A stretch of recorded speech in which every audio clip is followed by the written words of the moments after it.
Welcome to the Private Money Podcast. My name is Javon Jones, and we have a very, very special guest today. His name is Zecca Lehn. He is the founder and general partner at Responsibly VC, which is a pre-seed stage fund based in California, and they focus on investing in companies that have social and sustainable tech. And I'm excited to have you here today. You've been a huge inspiration for me over these past couple of months. John, you're so kind. I love how you just jumped right into it. I'm excited to be on the podcast with you.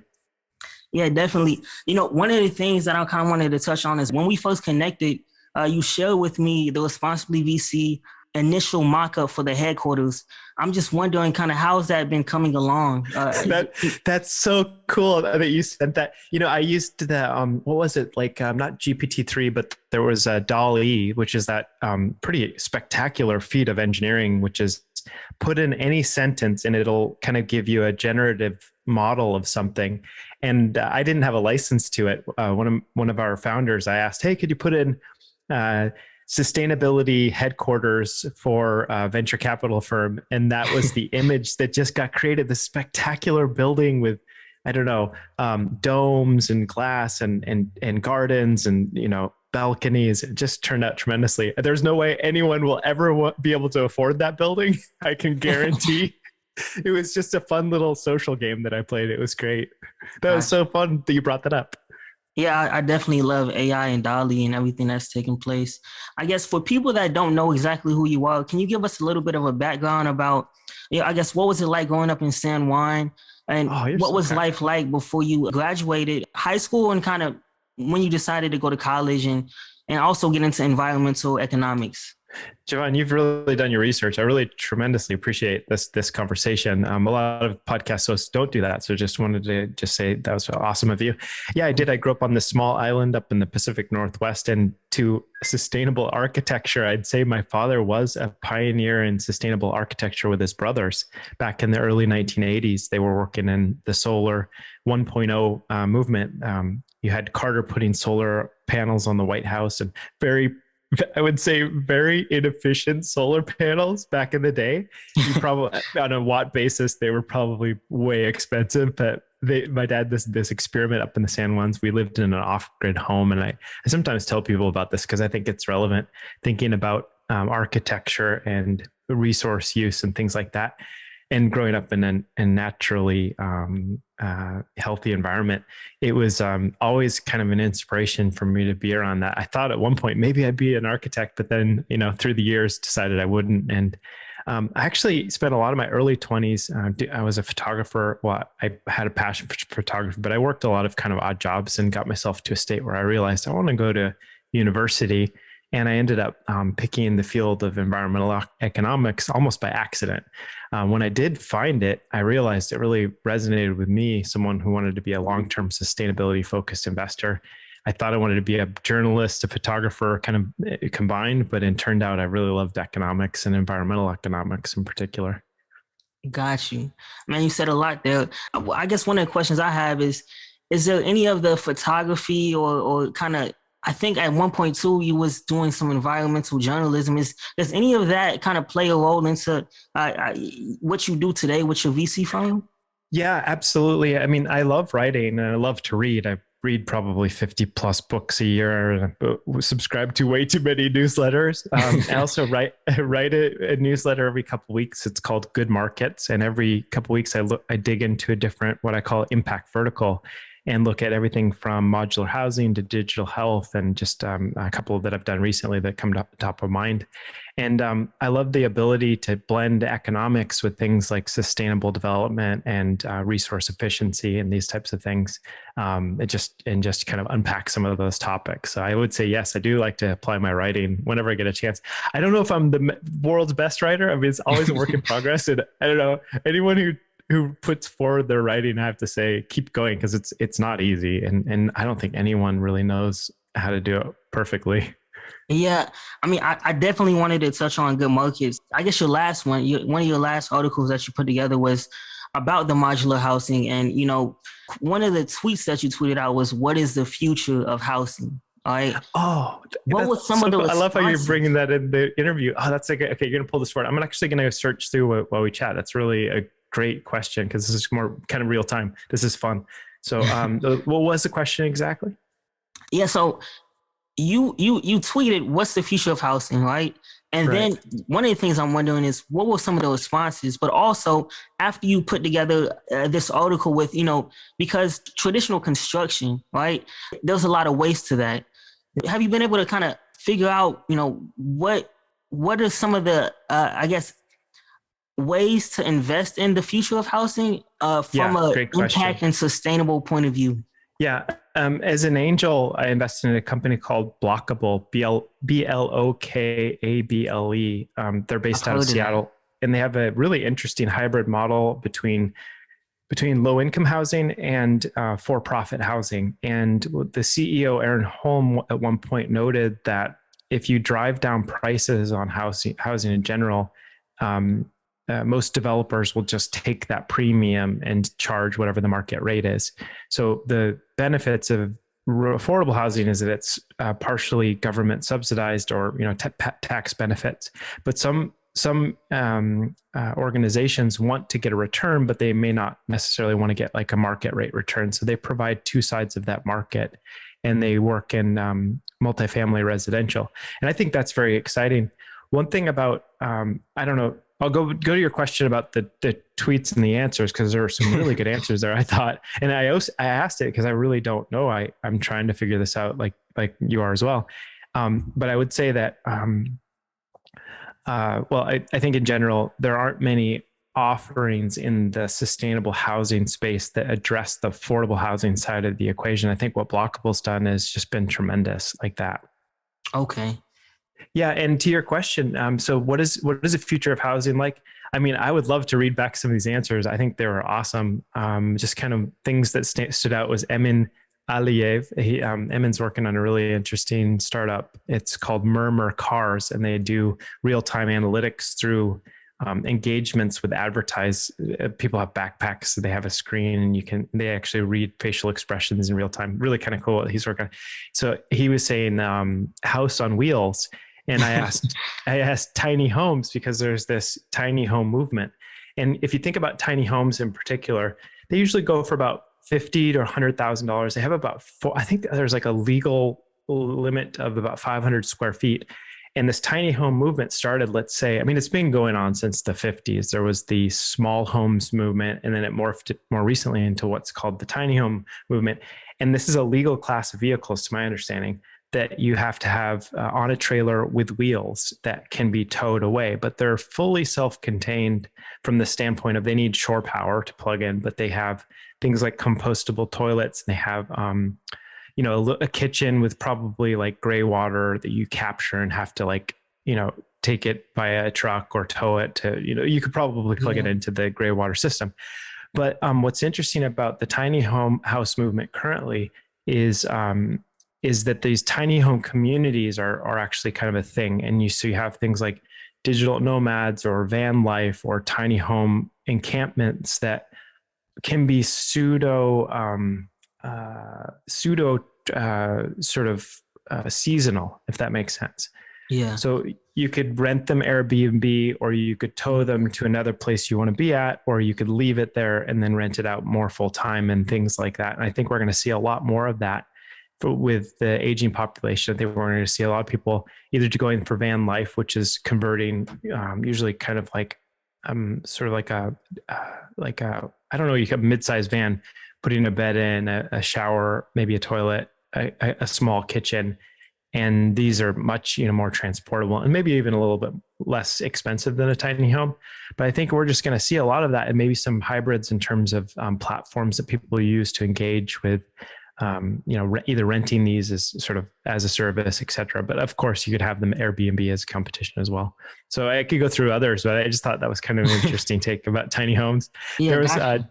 Todd Edmond mentioned dystopian. He's like entry level housing near urban areas owned 90% by hedge funds, large deposit to be eligible for a slot for 6 to 12 months, 80% of first time homes in George. I guess George is where he's from, owned by hedge funds. I've heard things like this, where, for example, development companies may be selling off their pre-construction opportunities to both hedge funds and other larger institutions as well.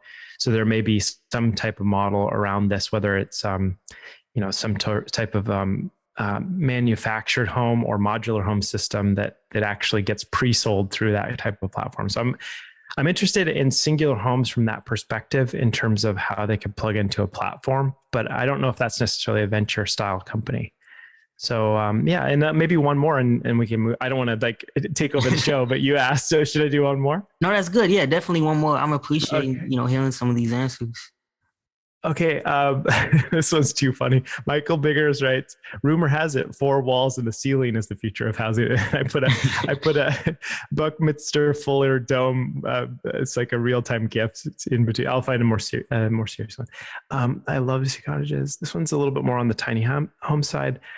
I'm going to try to find someone who I think has a little bit more experience in the housing market. Giving recommendation. Okay, so this is Chris Moreno, who's an LP in our fund, and also he's prop tech sort of fanatic. He's great, Chris Moreno.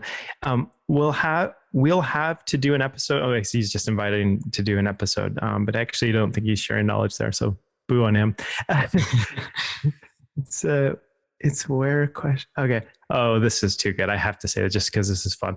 So Howard Freeman writes, it's a quote unquote where question. So it's a where question. It's a where question. Floating cities like Ocean X Busan, which is OCEANIX BUSAN. Sorry, Ocean IX BUSAN.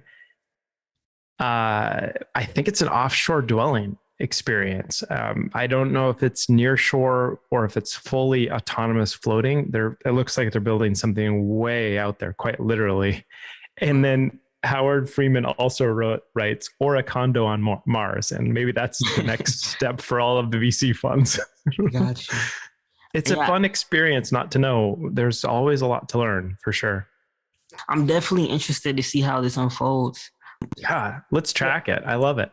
I guess with that being said, I think the good markets, what you're doing with that, I love to see you continue to, I guess, keep working on that as well. Thank you. The ones that you put together this far has been excellent leads. I appreciate it. It's fun.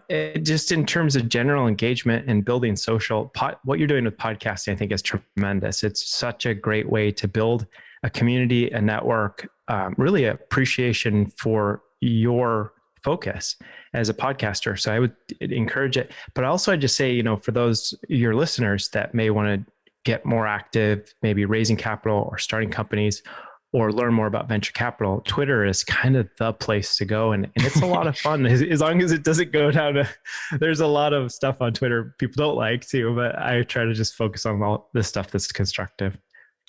I love Twitter so much. And so when I've been able to tap into the VC community on Twitter, it's been huge for me. And I appreciate you for reaching out to me through Twitter. And so it's really nice. Amazing platform.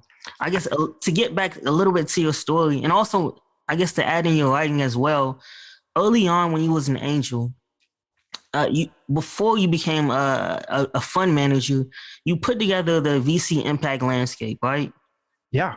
And I kind of want to touch about, I guess, where your mind was at as an angel investor before you decided to transition into actually having your own fund. I appreciate that. Yeah, I really appreciate it. I'd have to probably go in the Wayback Machine to when I first got started in environmental economics. The thing that drew me into it was this idea that I laugh because I actually thought I wanted to start an ESG hedge fund, which is really, really wonky. But, I'll have to say, I'm grateful that I had that thought, and there's nothing to say I couldn't do that in the future or something like that. It's just it's kind of like a worlds collide type of thing. It's the most extreme case of an activist investor where you're trying to make social impact, but also trying to make a market neutral return in a highly aggressive environment. We'll say traditionally that's hedge funds tend to be that. Anyway, that inclination, which I had at that time, which led me to get into data science and data engineering and analytics in general, and then environmental economics as well. It was kind of right around that time, maybe 15, 20 years ago, probably around 15, 20 years ago. It led me into this path to look at all aspects of investing, which was everything from derivatives to quantitative finance to high frequency trading, kind of in that same arena. Everything from crypto to stocks to bonds and things like that. At one point, I actually thought that I wanted to get CFA designation, which is a really, really Yeah. very I good was there program. as well. Oh, nice. Do you want to study it? I didn't, but I was definitely thinking about that. It's definitely something to do. What I learned very quickly is that you have to be sort of dedicated for years on end. It's not something that you can do in a year or something like that. And what I instead decided to do is glean most of that program. I bought these series of books. They were like 300 pages each, and they covered all. I think I was like 7 different segments of the CFA designation, which is ethics, derivatives, equity, fixed income, corporate finance, and then there's kind of one more. And these books are really hard to find, and they're a full summary of all three stages of the CFA designation. And I went through and I read all of those and kind of almost like cheated just to get the knowledge. And just through the years, I'm always following podcasts, reading books, stories about the market, and getting to your question. I think I'm going too far roundabout. Apologies, but No, I appreciate it though. oh, no problem. And I got to a point where I was working at this family office, and it was in the blockchain space, and I really didn't know much about it, and it wasn't really my cup of tea. It sounded interesting. The tech sounded fascinating. I got this job offer, so I'll give it a shot.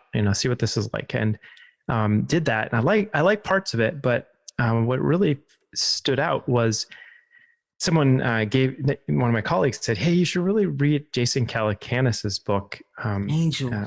Angel." And so I Yes. did, and I read that book, and I reread it, and I reread it again, and I realized this world of startups is really fascinating. I had worked in a startup in Los Angeles and in the data science side, and I realized, well, I could probably do this for a couple of years, and be a scout, be an angel.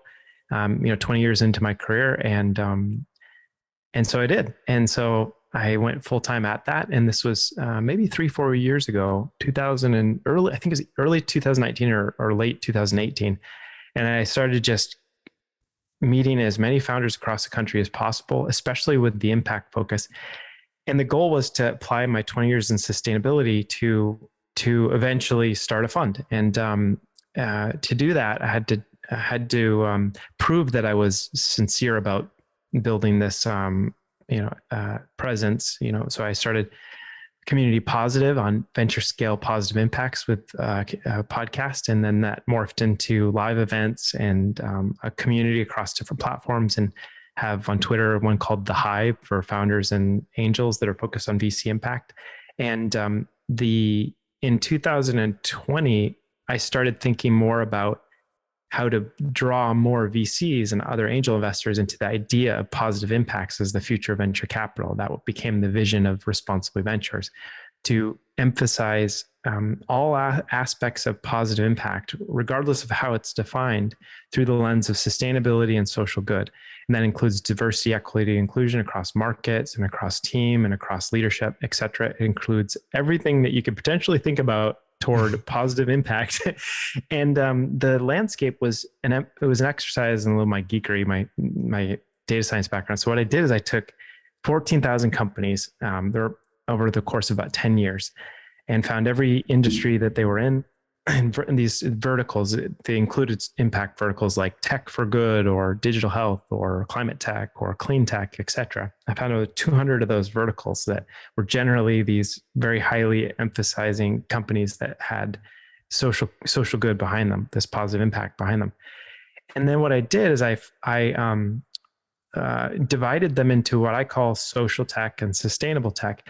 So if you think of these impact categories, and I've done another article on the impact verticals, and I divided them as best as I could, where sustainable tech is more obviously on the climate tech side, because it has indirect or direct carbon emission reductions.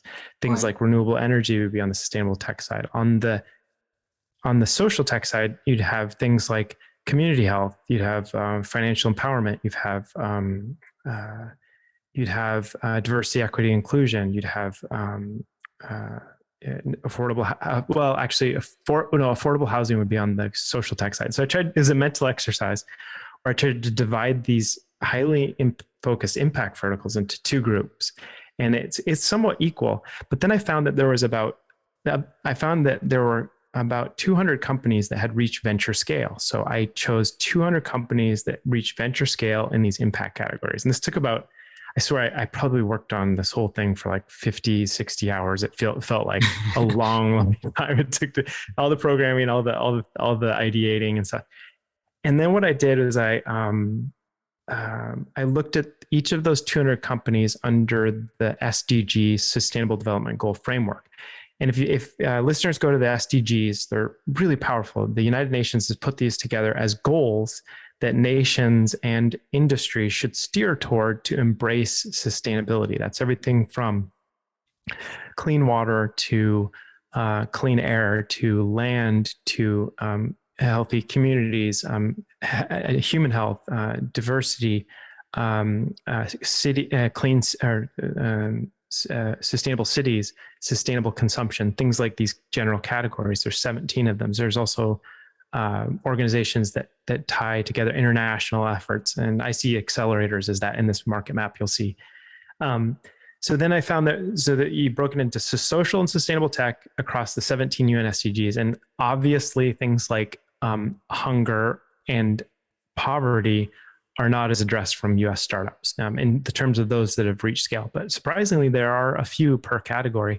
And in areas like sustainable consumption, we see in that landscape, you can see quite a few companies that had reached scale. Now, scale to me, in my definition, was it either closed a Series A, which means it's gotten venture capital, it's just gotten toward venture scale, or it's M&A, or it's IPO'd. And there were about 200 of these companies, and collectively they raised about, I'm kind of forgetting a lot of stats, but collectively they raised about $20 billion over that 10-year period of just those companies, which is quite a bit. And it was exercise to show that this is real and that there's a venture market for these types of things. And then I just designed the whole thesis of Responsibly Ventures as I steered closer to that around this idea of these impact verticals aligning per deal. Actually, we align every per deal. I look at 3 SDGs as just kind of like a personal honesty test, if you will. Yeah, that's what I was going to ask. So with these SDGs, does this kind of help shape your due diligence? But also I have a question. It really doesn't. I mean, you can almost rationalize every general SDG. They have sub goals, but the problem with the sub goals is that they're very specific. I found, this is just my opinion. I'm not representing the UN or anything like that. Gotcha. And I really just try to show humble support toward their efforts. Don't have any sort of affiliation or anything like that. But I look at each deal as just like a personal honesty test, just a top level screen. Does this company have 3 attributes of sustainability and or social good that I see in this company that just keep me focused on what's next with them? So that's not diligence. It's more so just initial screening. You know, if this is a company that has a vice aspect, or what I call non-obvious vice, things that, you know, obvious would be like nuclear weapons, I just try to think of the worst thing possible. Right. The non-obvious vice would be something like social media. Well, yes, social media has pros and cons. Nuclear weapons, perhaps not, you know, that kind of thing. And that's also subjective, but they have things like vice clauses in many funds, and helps kind of steer away from general categories. But we don't have a vice clause, and I just steer away from the obvious vice: no machine guns, no nuclear weapons. But then on the non-obvious side, I go one step deeper. First, look at the UN SDGs as kind of a personal honesty test, and then from there, go into deeper questions. And so one of the deeper questions that I do is just for initial screening. It's really not diligence at that point. It's just like, should I waste time on diligence with this thing? It is asking the founder, usually in a private setting, just so they don't feel like their information is going to be material because it's their going concern. I ask them, you know, what are the top 5 potential positive impacts over the next 5-10 years of your business as you scale, versus the the bottom 5 worst potential negative impacts. And I look at those. There's no perfect system for that. I borrow on things like, my training as an environmental economist, working as one, and my certification as UN. I'm certified in United Nations Global Reporting Initiative, the GRI. And so I use some sort of cheat codes, if you will, for that screening. And it's very unique to every startup. Another thing too is that we're a pre-seed fund. So with a pre-seed fund, everything is going to go sideways, and the companies are going to pivot. The question is, will the team be there to remain intact, and will the company look like anything like what it starts out with? And the question is no and maybe and yes. Gotcha. And that's part of my job as well. I actually decided that I wanted to help support founders that had a very clear mission, vision, impact story, and focus, and to stay on course as much as I can without telling them what to do. That's kind of my job, to defend them and be there for them. Now, around this thesis, I feel as if you've also built a strong angel track record before you started the fund. Yeah. Around 40 or so investments, right? That's right. Yeah, that's right. Yeah. Thank you for that. Again, you've done tremendous research. Thank you. So I did. I made about 40 investments before then, and they did tremendously well. They all have this, what I call impact moat, which is, you could say, a positive reinforcement mechanism within the business that leads to what I see as more positive externalities, which is in the form of higher growth and higher retention and these things. I look at positive impacts as driver for differentiation. And so with that differentiation, it's not enough that they're differentiated. You can be differentiated from a positive impact standpoint, but you may not be scalable and you may not be able to beat out your competitors. I look for all of those things combined. And so it's done really well. It hit top one. I mean, on paper, I haven't had any massive exits yet, nor has the angel portfolio exited, aside from a few pretty good exits. But I have on a markup basis. Last time I did the full analysis last year in November. Yeah, it's like 8 months ago, something like that. It hit like top 1% of US VC on a estimated dilution basis, if that makes sense. I put out an article on that as well, as transparent as I can be about that without being material. Making this transition from angel to fund manager, what were some of your biggest challenges? And had you, I guess, raised capital before, or was this one of your first times? I had never raised capital before. I had ran a couple very small businesses that I wouldn't brag about. And so, you could say like I had some operational experience, but getting started as a fund manager is intense, especially like myself, kind of under networked. It's not easy. I wouldn't discourage anyone from it. I would encourage people to consider it as a pursuit. And I put together a little tweet storm on that the other day, like, hey, what are the things you need to know to start a fund? And I think there's some kind of good things in that.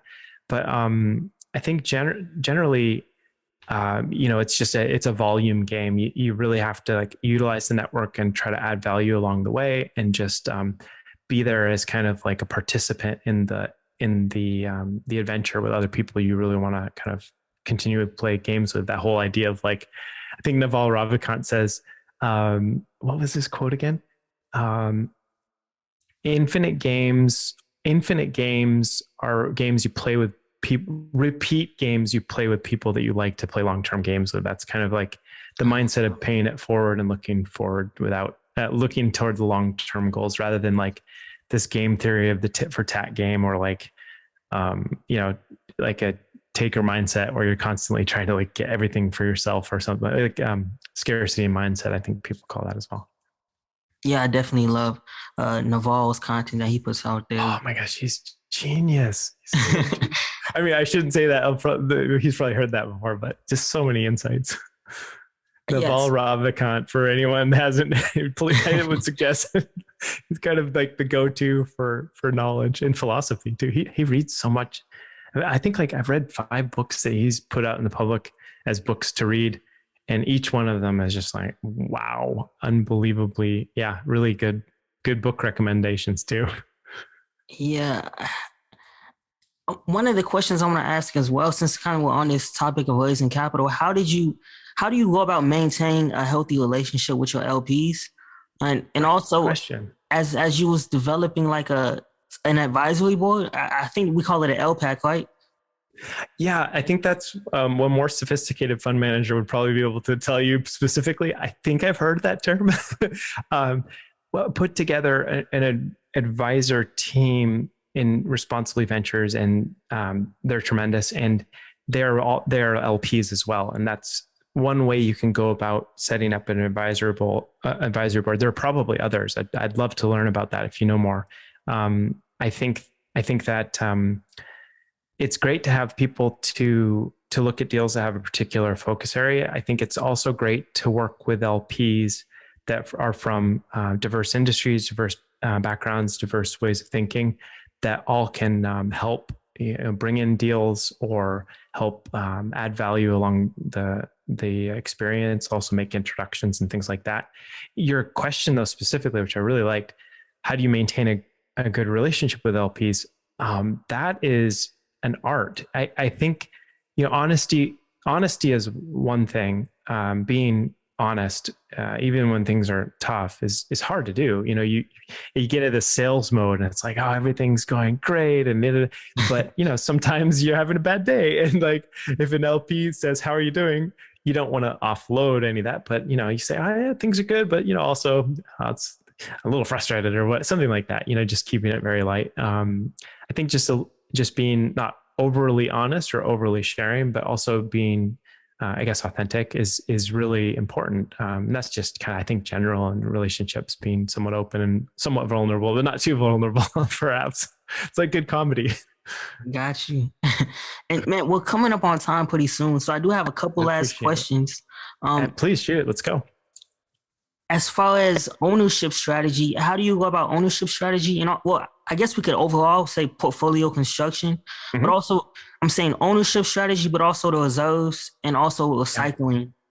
Yeah. I mean, well, I'll start in reverse order. Reserves, I'm not ready to speak on that with expertise, because there's always dynamics there that as a new fund manager, I have a lot to learn, admittedly. I think I'm doing pretty well. From a recycling strategy, it can be used. Right now, we don't have plans to do it, but I think, yeah, there are ways you can do recycling strategies that can be interesting. But I think it's one of those things, like, you don't want to get too fancy when you first get started. The biggest thing is getting loyal founders to apply to your fund, maintaining the relationship with the founders, keeping the LPs engaged, building community, things like that. I think those things are probably the better focuses up front, rather than like all the technical stuff.